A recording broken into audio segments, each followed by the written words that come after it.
જય ગોપાલ। આજ રોજ આપણી પેથાપુર શુક્લેશ્વર ગૌધામમાં સેક્ટર 22 ગાંધીનગરના મહિલા યોગ ગ્રુપનું સેવા કાર્યનું આયોજન આજે કરેલું હતું।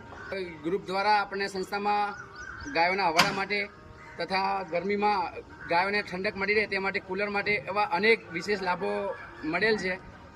તો આપણે એમના જોડે જાણીએ કે એમને અહીંયા ગૌ સેવામાં કેવો આનંદ રહે છે અને એમનો કેવો અનુભવ રહ્યો છે। જનરલી અમે જ્યારથી આ ગૌશાળા બની છે ત્યારથી સાથે જોડાયેલા છીએ અને અહીંયા આવીએ એટલે એમ થાય કે હવે ઘરે નથી જવું।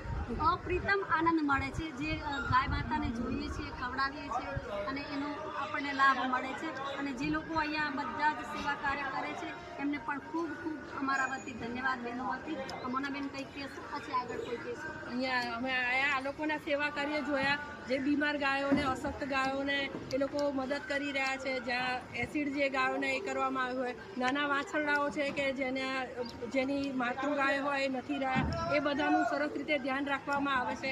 ઓપરેશન થિયેટર છે અને નાની નાની વસ્તુઓ, ગાયો, વાછરડા, અશક્ત બીમાર ગાયોની ખૂબ સેવા કરવામાં આવે છે। તો અમને બધાને જ્યારે અમે એ પૈસો દાનના આપેલા એક પૈસાનો જે સદુપયોગ થાય છે એ બધું જોઈને આ ભાઈઓ અને આ સેવા બાબતે અમને ખૂબ ગર્વ થાય છે।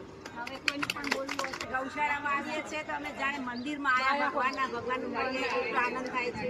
જય ગૌ મૈયા, ગૌ મૈયા જય જય જય શ્રી રામ, જય શ્રી રામ। જય ગૌ માતા। આજે પણ આપણને સેક્ટર 22 યુવા ગ્રુપ દ્વારા રૂપિયા 21,000નું ડોનેશન ગૌ સેવા માટે પ્રાપ્ત થયેલ છે। તે બદલ આપણે આખા ગ્રુપનો ખૂબ ખૂબ આભાર માનીએ છીએ તથા પણ આપ પણ આવા ગૌ સેવાના કાર્યમાં જોડાઓ એવી આપ સૌને અપીલ। જય ગૌ માતા।